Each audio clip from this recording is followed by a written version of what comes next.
UP में MLC की जंग। नमस्कार, मैं आपके साथ के राणा, इंडिया वॉइस देख रहे हैं आप। एमएलसी के चुनाव चल रहे हैं। आज 9 अप्रैल है और आज मतदान हो रहा है। उत्तर प्रदेश में 36 विधान परिषद सीटों के लिए चुनाव चल रहा है और ऐसे में बीजेपी और समाजवादी पार्टी के प्रत्याशियों के बीच टक्कर है। कांग्रेस और बसपा ने अपने प्रत्याशी उतारे ही नहीं हैं। लेकिन इसी के साथ सबसे अहम यह है कि ऐसे में भी 9 सीटों पर बीजेपी निर्विरोध जीती है, क्योंकि समाजवादी पार्टी के प्रत्याशियों ने पर्चा तो भरा लेकिन उसके बाद अपना नाम वापस ले लिया।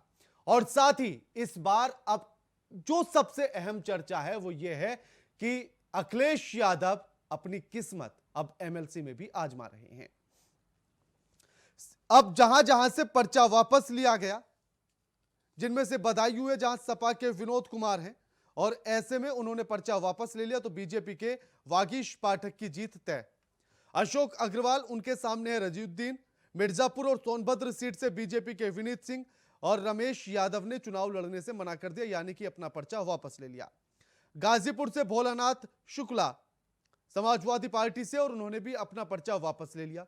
अब सवाल ऐसे में यह भी है कि अगर चुनावी मैदान में उतरे समाजवादी पार्टी के योद्धा, तो फिर वो चुनाव में यानी कि इस युद्ध को लड़े बिना ही अपने हथियार आखिर कैसे गिरा गए। और ये जो तमाम सवाल है, आज इन्हीं सवालों को हम पूछेंगे यूपी में एमएलसी की जंग आज के इस कार्यक्रम में। हमारे साथ मेहमान जुड़ेंगे, उनका परिचय भी आपसे कराएंगे। लेकिन अभी चुनाव चल रहा है, साथ ही जहां जहां आपको बता दें कि किस पर कितने प्रत्याशी उतरे हैं। मुरादाबाद बिजनौर सीट पर 2 प्रत्याशी हैं, रामपुर बरेली में 3, बदायूं में 1, पीलीभीत शाहजहांपुर में 4, प्रतापगढ़ में 6, सुल्तानपुर सीट से 4, बाराबंकी से 3, बहराइच से 2, आजमगढ़ मऊ सीट पर 5, प्रयागराज 5, बांदा और हमीरपुर सीट पर 1, झांसी जालौन ललितपुर पर 4, कानपुर फतेहपुर 2, इटावा फर्रुखाबाद 3, आगरा फिरोजाबाद 5, मथुरा एटा मैनपुरी 1 प्रत्याशी,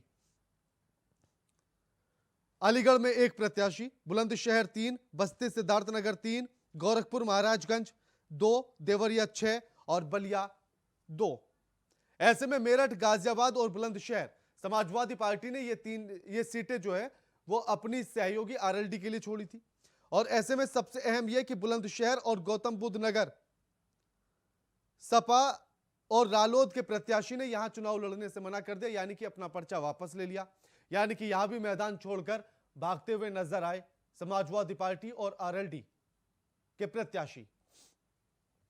ये तस्वीरें आपके टीवी स्क्रीन पर है, जहां चुनाव चल रहा है, मतदान चल रहा है और मतदाता मतदान करने के लिए पहुंच रहे हैं।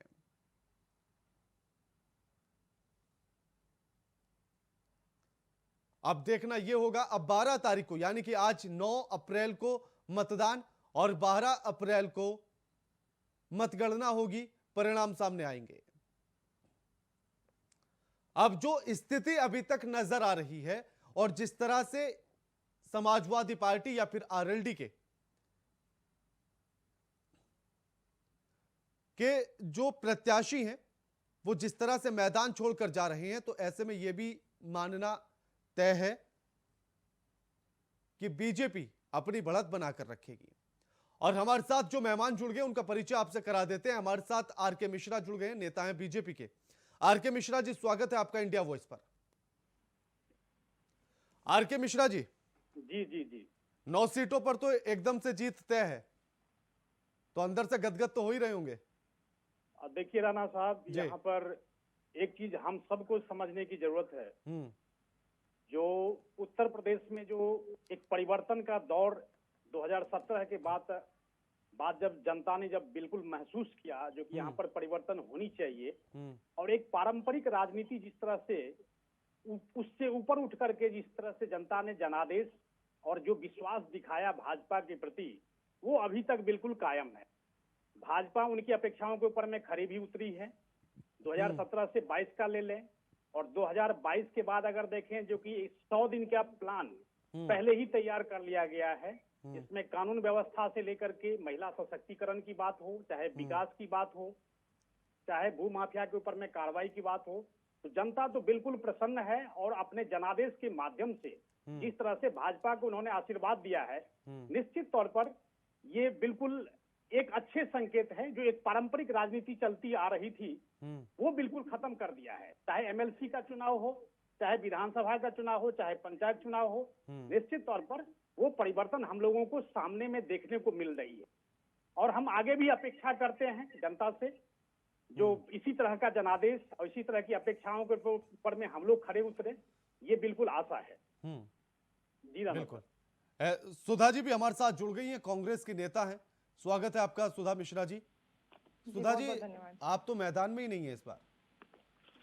जी राणा सर, अगर मैं बात करूं कि मैदान में न होने का, तो जो कि संगठन के कुछ अपने निर्णय होते हैं और जनादेश आपको जो मिला हुआ है, क्योंकि आप जानते हैं कि जिन सीटों पे चुनाव हो रहा है उस पे चुनाव का वोटिंग करने वाले लोग कौन हैं। तो जनादेश का रिस्पेक्ट करते हुए इसको मैं कहूंगी कि जनादेश का सम्मान है ये, कि जब हमें पता है कि क्योंकि जनता इस चुनाव से नहीं जुड़ी हुई है, जनता के चुने हुए प्रतिनिधि इसमें करने वाले हैं। और चुने हुए प्रतिनिधि कौन है, ये जैसे सर ने कहा कि परंपरा तोड़ी गई है या परंपरा, तो इस एग्जाम में इस जो चुनाव चल रहा है इसमें परंपरा होती है, जो सत्ताधारी सीट होती है उसको ही इस चुनाव में मैक्सिमम आपने देखा होगा विजयी होते हैं। उसमें कोई परंपरा की और टूटने या बिगड़ने की बात नहीं हो रही है, वो परंपरा के अंतर्गत ही हो रहा है। और चूंकि 9 सीटों पर निर्विरोध आपने देखा कि चुन लिए गए हैं, तो उसके लिए मैं रमाकांत भाई को बधाई भी देती हूँ कि उसके लिए आपको बधाई, क्योंकि वहाँ पर प्रत्याशी मैदान में नहीं है। और बाकी मैं बस जो सीटें हैं, वाराणसी हो गया, गाजीपुर हो गया, आजमगढ़ हो गया, या अगर मैं बात करूं कि जो निर्दलीय लोग हैं उनकी जो सीटें, प्रतापगढ़ हो गया, उस पे जो मैदान में दिख रहा है कि कुछ तो है, जो प्रतिनिधि है उनमें भी कहीं ना कहीं कुछ चीजों को लेके मन मुटाव 100% दिख रहा है। अब वो क्या है वो तो चुनाव के रिजल्ट बताएंगे आपको। निर्दलीय भी जीत जाते हैं। हाँ बिल्कुल। तो मैंने शुरुआत में कहा कि जो भाई ने कहा कि जनादेश ने हमें कहा है कि ये चीज आपके लिए बहुत अच्छी है और हम चाहते हैं, तो मैं रमाकांत भाई से बस इतना कहना चाहती हूँ कि बिल्कुल जिस जनादेश ने आपको इस जगह पे पहुंचाया है, जिस स्थिति पे आप हैं, वो आपके लिए शुभ संकेत है। तो जनता के लिए भी उसका शुभ संकेत आपको देना चाहिए, क्योंकि आपको जनादेश मिला है। तो अगर आप महिला सशक्तिकरण के भी भाई ने बात की, तो बस मैं कहना चाहूंगी कि महिलाओं से पूरा घर चलता है, समाज चलता है, तो कम से कम उनकी उस भागीदारी को जो सुनिश्चित करती हैं, वो जो दोनों, आप डबल इंजन की सरकार चला रही हैं, तो महिलाएं भी डबल इंजन की सरकारी होती हैं, वो अपना घर भी चलाती हैं, बाहर भी देखती हैं, तो कम से कम उनमें कुछ तो दया दिखाइए। और आज का जो चुनाव का मुद्दा है, ये जाहिर सी बात है 9 सीटों पे आप जीत रहे हैं, लेकिन जिन सीटों पे आपका चुनाव आज होने वाला है, जिसपे वोट पड़ने वाले हैं, तो मुझे मालूम था कि पहला प्रश्न यही होगा कि आप मैदान में नहीं है। मैदान में सिर्फ जनादेश की रिस्पेक्ट करते हुए नहीं है, बाकी और भी इसके पद के लिए चुनाव होते हैं, आपको पता है, उसमें कांग्रेस जरूर उतरेगी, क्योंकि इसमें किसको वोट पड़ेगा ये सबको पता होता है। तो बधाई। मेरा तो सवाल फिर इसी से ये है ना कि फिर निर्दलीय कैसे जीत जाते हैं। देखिए निर्दलीय, चूंकि अब कहाँ से, अगर आप बनारस में देखो तो निर्दलीय कौन है, किस पार्टी से कहाँ पे कौन गया। तो जो ये रणनीति होती है, जो राजनीति होती है, जो साम दाम दंड भेद का एमएलसी के चुनाव में आप देखते हैं, वो वहां पे कार्य कर रहा होता है। तो जो मैं मालूम कि जनादेश ने जो हमें आदेश दिया था कि आपको हम नहीं जिता रहे हैं, तो हमने उस बात का रिस्पेक्ट करते हुए इस चुनाव में अपने लोगों को नहीं खड़ा किया है। बिल्कुल। हमारे साथ हमारे संवाददाता प्रियम पाठक भी जुड़ गए हैं। प्रियम, एमएलसी के चुनाव हो रहे हैं, 36 सीटों पर है, लेकिन उनमें से 9 सीटें एकदम तय हैं कि वो बीजेपी के खाते में जा चुकी हैं। समाजवादी पार्टी के प्रत्याशी वो लगातार अपना पर्चा उन्होंने वापस लिया, उन्होंने चुनाव लड़ने से मना कर दिया। इसके पीछे के कारण को क्या समझा जाए? के देखिए, बिल्कुल आज यूपी में 36 विधानसभा की सीटों पे मतदान होना था, लेकिन चूंकि 9 सीटों पर बीजेपी निर्विरोध अपने प्रत्याशी को जिता चुकी है, इसलिए केवल अब बची हुई 27 सीटों पे मतदान हो रहा है। सुबह 8 बजे से मतदान की प्रक्रिया जो शुरू हो चुकी है। और जो आपका सवाल रहा कि क्यों निर्दलीय जो है वो निर्विरोध तरीके से प्रत्याशी जो है वो चुनेंगे, देखिए सभी सीट के समीकरण हैं। जो वोटर हैं वो पार्टियां जानती हैं कि वहाँ पर चाहे वो मेयर हो, चाहे वो नगर पालिका के अध्यक्ष हों, विधायक हो, जो इसमें मतदान करते हैं, वहाँ पर कितने जो हैं वो सदस्य किस पार्टी के हैं, वहाँ पर क्या जो है वो समीकरण बनना है। तो इस बात को जब पार्टियां बहुत अच्छे से समझ जाती हैं कि वहाँ पर उनकी जीत नहीं होने वाली है, तो वो विरोधी प्रत्याशी के तौर पर अपना नहीं उतारती हैं। और जब कोई प्रत्याशी विरोध में नहीं उतरता है, तो उन सीटों को निर्विरोध रूप से जो है कह सकते हैं कि उसको घोषित कर दिया जाता है, जिस भी एक कैंडिडेट ने वहाँ पर अलाउ किया होता है। तो जो 9 सीटें हैं जिनका आप नाम भी लिया, और इन सीटों की अगर आप बात करें तो इन पे इसी तरीके के समीकरण बन रहे थे, जहां पर बीजेपी की जीत सुनिश्चित थी, पहले से ही तय है वहां के समीकरणों के मुताबिक, इसलिए विपक्ष की अन्य पार्टियां जो है उन्होंने नॉमिनेशन फाइल नहीं किया। बाकी बची हुई जो 27 सीटें हैं, देखिए उस पर साफ तौर पर टक्कर देखने को मिल रही। समाजवादी पार्टी और बीजेपी के बीच में ये फाइट जो है वो होती हुई दिखाई दे रही है। लखनऊ उन्नाव की सीट के लिए भी मतदान चल रहा है। सुबह 8 बजे से मतदान की प्रक्रिया शुरू हो चुकी है, शाम 4 बजे तक मतदान होगा। दोनों ही पार्टियों ने पूरी तरीके से एड़ी चोटी का जोर लगाया है कि समीकरणों को अपने फेवर में किया जाए और कैसे भी जो विधान परिषद है उसमें अपने बहुमत को बरकरार रखा जा सके। अभी मौजूदा वक्त में आप देखें तो समाजवादी पार्टी के पास में अधिक बहुमत है बीजेपी की कंपैरिजन से, अगर आप देखें विधान परिषद में। लेकिन अब ये जो चुनाव होगा ये कहीं ना कहीं काफ़ी हद तक दशा और दिशा को तय करेगा। एक चीज़ और कि बता दूँ कि जिनके जो सत्ताधारी पार्टी होती है, जो रूलिंग पार्टी होती है, उसको माना जाता है कि इस चुनाव में ज़्यादा प्रभाव उसका होता है और वो ज़्यादातर सीटें निकालती हैं। तो ज़्यादातर सीटें जो है वो बीजेपी की निकलने की संभावना है। आज जो है वो 95 प्रत्याशी जो हैं वो मैदान में हैं इन 27 सीटों को लेकर। तो उनकी किस्मत का भाग्य का फैसला होना है। 1 लाख से अधिक मतदाता पूरे इन 58 जिलों के जो हैं वो उनकी किस्मत का फैसला करेंगे। देखना होगा जो 12 तारीख को रिजल्ट आएगा उसमें आउटकम क्या निकल कर आता है। लेकिन फिलहाल अभी दोनों ही पार्टियां कह सकते हैं बेहतर तरीके से फाइट कर रही हैं। पूर्वांचल में कई सीटें हैं जहां पर बेहतर फाइट समाजवादी पार्टी की तरफ से देखने को मिल रही है। बीजेपी को काफ़ी मशक्कत करनी पड़ रही है उन सीटों पर अपने प्रत्याशी, अपने कैंडिडेट को जिताने के लिए। तो अभी जरूर जो है आज शाम 4 बजे तक मतदान होगा। 12 तारीख को जब मतगणना होगी उस समय पूरी तस्वीर पूरी तरह से क्लियर हो पाएगी। बिल्कुल। आर के मिश्रा जी, कितना इत्तेफाक रखते हैं इस बात से कि विधान परिषद में उसी का दबदबा होता है जो सत्ता में होता है? देखिए, बहुत हद तक हम इस चीज को मतलब एक अंशतः मान रहे हैं इस चीज को, लेकिन मैं अगर कहेंगे जो कि पूरा मान रहा हूं, ऐसी कोई बात नहीं है। मैं सबसे पहले सुधा जी को मैं बहुत बहुत धन्यवाद देता हूं, जो उन्होंने जो अग्रिम शुभकामनाएं हमें प्रेषित करी हैं, और निश्चित तौर पर उनको मैं बहुत बहुत धन्यवाद देता हूं। और खास करके मैं एक चीज जरूर कहना चाहूंगा, चाहे एमएलसी का, आप जैसे मैंने देखा है अभी, जैसे 9 सीटों की जहां तक बात हो रही है, वहां पर बहुत ऐसे प्रत्याशी हैं, अभी प्रियम जी भी कह रहे थे इस चीज को लेकर के, जो कि पर्चा या तो वापस कर लिया गया है या उनको रद्द कर दिया गया है, अयोग्य घोषित कर दिया गया है। कुछ इसी तरह के समीकरण बने हैं, चाहे वो बदायूं हो, चाहे हरदोई हो, चाहे मिर्जापुर हो, सोनभद्र, गाजीपुर, इन सब जगह जो ये परिस्थितियां बनी है, निश्चित तौर पर 9 सीट के लिए जो है सो इस तरह की बातें आ रही है, जो कि हाँ वहां पर निर्विरोध चुना जाना भाजपा के प्रत्याशी को बिल्कुल तय है। लेकिन जो 27 सीटें हैं उसमें जैसे मीडिया रिपोर्ट के अनुसार जैसे कह रहे हैं त्रिकोणीय मुकाबला है, लेकिन ऐसा कोई मुकाबला है नहीं, क्योंकि जिस तरह से इक्वेशन बन रहा है उसमें निश्चित है जो कि हम ज्यादा से ज्यादा सीट एमएलसी के भी चुनाव में जो है सो हम आएंगे। और निश्चित तौर पर जो इसमें जो चुने हुए प्रतिनिधि होते हैं वही इसमें वोटिंग करते हैं। ये सब सारे समीकरण उसमें बिल्कुल बनते हैं, जो कि ये उत्तर प्रदेश के विकास में बहुत ही सहायक होगा।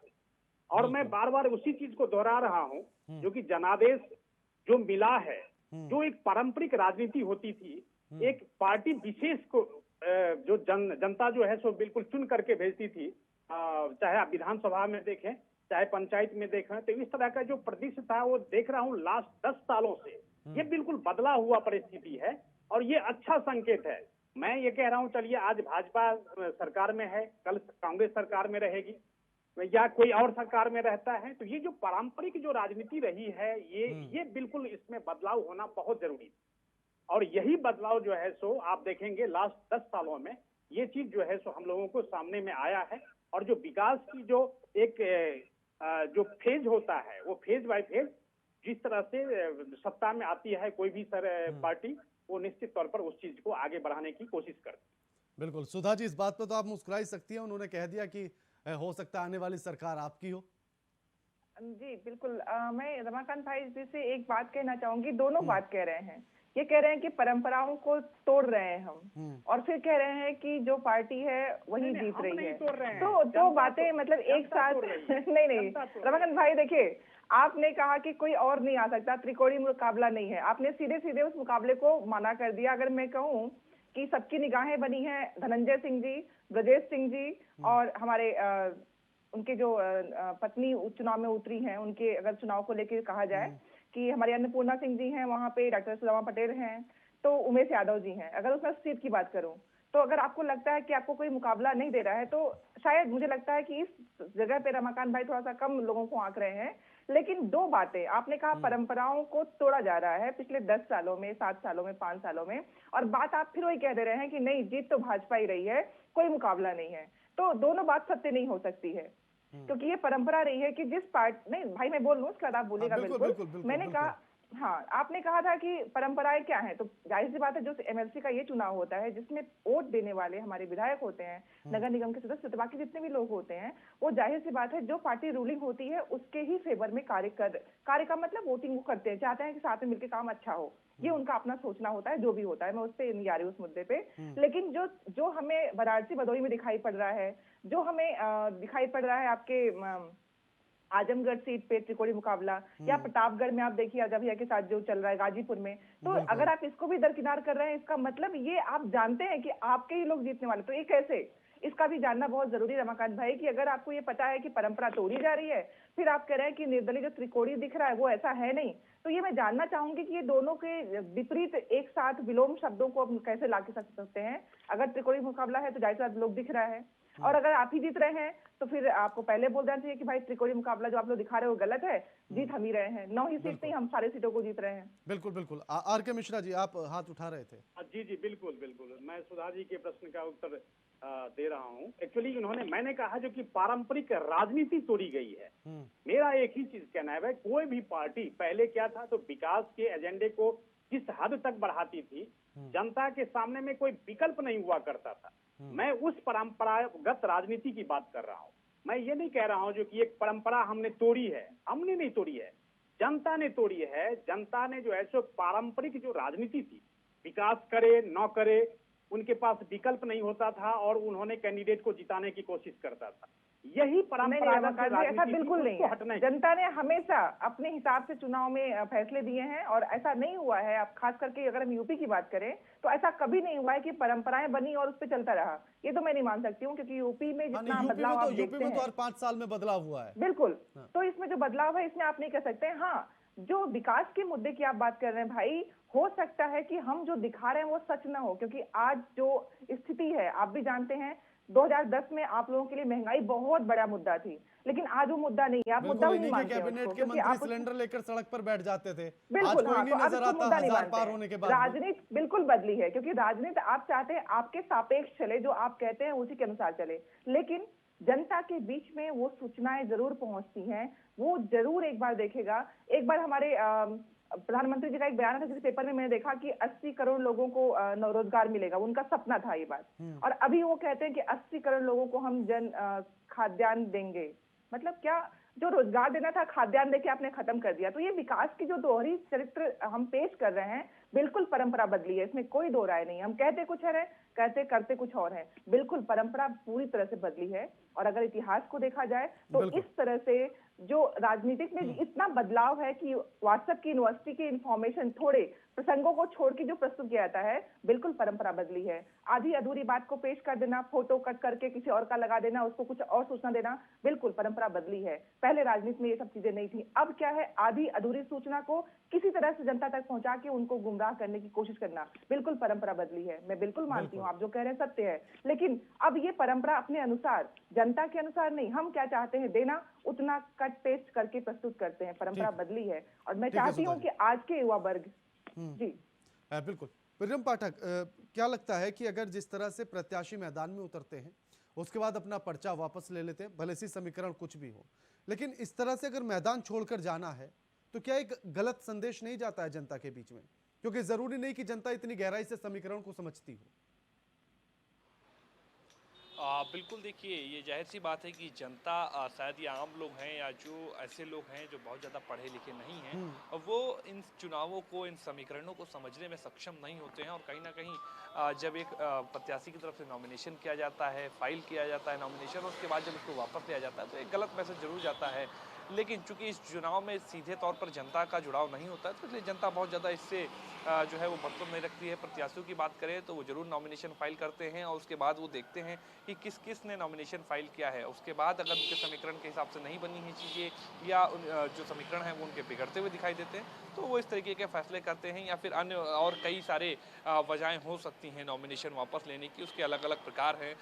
कहीं कोई दूसरी पार्टी के कॉन्टेक्ट में आ जाता है तो अपना नॉमिनेशन वापस ले लेता है, आगे के लिए कुछ और उनकी प्लानिंग होती है तो उस हिसाब से होता है, या समीकरण में उनको दिख जाता है कि अब जो है जो जो कैंडिडेट ने नॉमिनेशन फाइल कर दिया है तो उसके बाद अब उनकी जीत सुनिश्चित नहीं हो सकती है, तो वहाँ पर ये नॉमिनेशन वापस जो है वो लेने की कार्रवाई होती है। तो इस तरीके की अलग अलग कार्रवाइयाँ जो हैं वो अपने अपने हिसाब से प्रत्याशी और राजनीतिक पार्टी दल जो हैं वो करते रहते हैं अपने अपने समीकरणों को ध्यान में रखकर कि क्या समीकरण बन रहे हैं और किन समीकरणों के आधार पर जीता जा सकता है। अगर नॉमिनेशन वापस लेंगे तो उसके क्या फ़ायदे होंगे, नहीं लेंगे तो उसके क्या नुकसान होंगे, इन सभी चीज़ों को समझते हैं और उसमें फिर जो भी होता है वो बेहतर फैसला लेने का प्रयास जो है जरूर पॉलिटिकल पार्टी की तरफ से किया जाता है। फिलहाल अभी आज 95 जो प्रत्याशी हैं उनके भाग्य का फैसला हो रहा है। लखनऊ में भी मतदान चल रहा है, उन्नाव में भी मतदान चल रहा है और अन्य जो ज़िले हैं जहाँ पर प्रत्याशी हैं, ऐसे 58 जिलों में मतदान की जो प्रक्रिया है वो पूरी तरह से चल रही है। शांतिपूर्ण तरीके से चुनाव जो है वो संपन्न हो रहा है। पूरा प्रयास है कि चुनाव को शांतिपूर्ण तरीके से जो है वो संपन्न कराया जाए। उसको लेकर सुरक्षा के भी कई व्यापक इंतजाम जो हैं वो किए गए हैं चुनाव आयोग की तरफ से। तो इसमें इन सभी बातों का ध्यान रखा जा रहा है। शाम 4 बजे तक की मतदान होना है। लखनऊ की बात करें तो मेयर संयुक्ता भाटिया, सुरीनगर के विधायक जो है राजेश्वर सिंह, इन सभी लोगों ने जो है अपने मताधिकार का प्रयोग किया है और दावा किया है कि जो बीजेपी के कैंडिडेट्स हैं उनकी जीत ही सुनिश्चित होगी। बिल्कुल। आर के मिश्रा जी, आप तमाम परंपराओं को बदलने की बात कर रहे थे, लेकिन उसी के साथ सुधा मिश्रा जी ने दूसरी बातें रख दी कि यहाँ परंपराएं तो बदली हैं। आप देखिए राणा साहब, यहाँ पर सुधा जी का जो परिप्रेक्ष्य है वो मैं उनको वो कह रहे हैं जो कि महंगाई मुद्दा नहीं है, परंपरा को तोड़ा गया है। देखिए मैं तो कह रहा हूँ जनता के सामने में सारे मुद्दे होते हैं। मैं तो कहता हूँ जो कि जनता क्या मतलब ऐसा तो है नहीं जो कि वो पूरी अपडेट, देखिए जनता पूरी अपडेशन के साथ अपने आप को बिल्कुल अपडेट करके उसके बाद किसी भी पार्टी को वो वोटिंग करती है। जनता के सामने महंगाई थी, लेकिन उन्होंने देखा जो कि महंगाई के लिए क्या जिम्मेदार है और उस चीज को देखते हुए जहां पर देखिए विकल्प जब सीमित होते हैं उस समय में आप महंगाई का ठिकरा अगर सरकार के ऊपर में फोड़ेंगे तो वहां पर लगता है जो कि नहीं कुछ ज्यादती हो रही है। इसीलिए मैं कह रहा हूं जो कि जनता या विकास के भी मुद्दे हों चाहे कोई भी मुद्दा हो, जनता के सामने बिल्कुल पारदर्शी तरीके से रखा भी गया है। आपने देखा जो कि 5 स्टेटों के जिस तरह से चुनाव थे उसमें पूरी तरह से, और मैं कह रहा हूं जो कि अगर मान लीजिए सुधा जी की पार्टी कांग्रेस पंजाब से, लेकिन आर के मिश्रा जी, कहीं ऐसा तो नहीं कि आपकी पार्टी की तरफ से किसी का ऐसा बयान आ जाए कि हम तो नींबू खाते ही नहीं, हम तो तेल का इस्तेमाल ही नहीं करते, फिर महंगाई से क्या लेना देना? नहीं नहीं नहीं नहीं, मैं तो कह रहा हूं जनता के सामने सारे मुद्दे होते हैं, चाहे महंगाई हो, चाहे वो अगर महिला सुरक्षा की बात हो, चाहे कानून व्यवस्था की बात हो, चाहे विकास के मुद्दे हो, ये सारे मुद्दे होते हैं। लेकिन आप जनता को ये थोड़ी कह सकते हैं जो कि आपके सामने में कोई ऐसा मुद्दा नहीं था। आपने देखा जो कि 5 स्टेटों के चुनाव में किस तरह से विपक्षियों द्वारा माहौल बनाया गया था, लेकिन उसके बावजूद भी जनादेश भाजपा के पक्ष में आई। क्यों? क्योंकि भाजपा ने जो है सो उस चीज को ईमानदारी से दिखाया जो कि अगर महंगाई है तो किस वजह से महंगाई है, अगर मान लीजिए अगर सुरक्षा की बात है या कानून व्यवस्था की बात है तो किस तरह से। आज अगर हम करौली की घटना अगर देखें और वहां पर देखें जो कि किसी भी नेता के द्वारा इतना देर होने के बाद तब जाकर के जो है सो उनका रिएक्शन आना, प्रतिक्रिया आना, ये सब सारी चीजें दिखाता है जो कि आप पार्टी जो है सो सचमुच में जनादेश किसको देना चाहिए और किसको नहीं देना चाहिए। तो ये सब सारी व्यवस्थाएं हैं, उस व्यवस्था की मैं बात कर रहा हूं। इसीलिए मैंने बोला जो कि पारंपरिक जो शब्द मैंने अपनाया था, उस पारंपरिक शब्द को मैं इसीलिए अपनाया था जो कि एक जो राजनीति चली आ रही थी उसको बिल्कुल बदलने की कोशिश की गई है जनता के द्वारा। इसीलिए हम जनता को ये नहीं कहेंगे जो आप अबुद्ध हैं, क्योंकि जनता प्रबुद्ध है और ये 10 साल के अंदर में जनता ने अपने आप को प्रबुद्धता के लिए बिल्कुल दिखाया जो कि हाँ अब कोई भी पार्टी जनादेश लेगा उसका समानांतर उसका पूरी तरह से आकलन किया जाएगा, आकलन करने के बाद हम उसको जनादेश देंगे। सुधा जी जी, उन्होंने तो तमाम बातें जी राणा सर, बिल्कुल जो बातें सर कह रहे हैं मुझे पता है कि यही एक चीज है यहाँ पे जब राष्ट्रवाद के नाम पे आप लोगों को कहोगे 4 दिन भूख रह के भी आपको अपने राष्ट्र की रक्षा करनी है, आप अलग तरह से कॉन्सेप्ट क्लियर करके, क्या इसके पहले राष्ट्रवाद नहीं था? क्या इसके पहले लोग देश से प्रेम नहीं करते थे? आपके देश की स्वतंत्रता की प्राप्ति, अगर युद्ध की बात की जाए, जो हमने किया, जिस तरह से हमने स्वतंत्रता प्राप्त की, अगर उस इतिहास को उठा के देखा जाए तो वहां पे अगर इस तरह की राजनीति की गई होती तो क्या हम स्वतंत्र हो पाते? एक बात सोच के देखने की जरूरत है।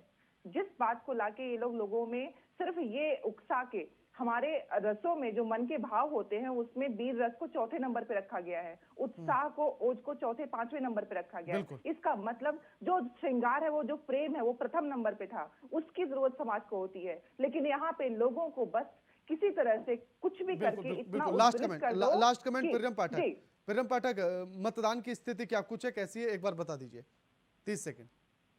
मतदान की स्थिति को बात करें तो मतदान सुचारू रूप से चल रहा है। लखनऊ में अगर आप बात करें तो जो लालबाग मतदान केंद्र है, जहाँ पर सबसे अधिक मतदान है, वहाँ पे 50% के करीब धीरे धीरे जो है वो मतदान पहुँचने के लिए आगे बढ़ रहा है। राजेश्वर सिंह जो विधायक हैं, इसके अलावा संयुक्ता भाटिया जो मेयर हैं लखनऊ की, उन्होंने अपने वोट को कास्ट किया है। इसके अलावा अन्य लोगों के जो वोट हैं वो भी लगातार आ रहे हैं, वहाँ पे वोट कास्ट कर रहे हैं। 58-60 के करीब जो मतदान है वो वहाँ पर हो चुका है। लोग जो हैं वो 58 से 60 जो मतदान है वो पड़ चुके हैं। करीब 150 से करीब जो है वो मतदान इस केंद्र पर हैं, जहाँ पर लोग आएंगे, अपने मतदान का प्रयोग करेंगे और लगातार मतदान सुचारू रूप से चल रहा है। शुक्रिया आपका हमारे साथ इस चर्चा में शामिल होने के लिए। आर.के. मिश्रा जी आपका भी, सुधा मिश्रा जी आपका भी और प्रियम पाठक आपका भी। एमएलसी के चुनाव चल रहे हैं, ऐसे में 9 सीटों पर जो पर्चा वापस ले लिया गया, ऐसे में निर्विरोध बीजेपी वहां पर अपने एमएलसी उसके एकदम तय है, यानी कि जीत तय हो चुकी है। 27 सीटों पर अभी चुनाव चल रहा है, यानी कि मतदान हो रहा है। 12 अप्रैल को नतीजे सामने आ जाएंगे कि आखिर किसके प्रत्याशी जीतते हैं और किसके सदस्यों की संख्या अधिक होती है। इस कार्यक्रम में फिलहाल इतना ही। नमस्कार।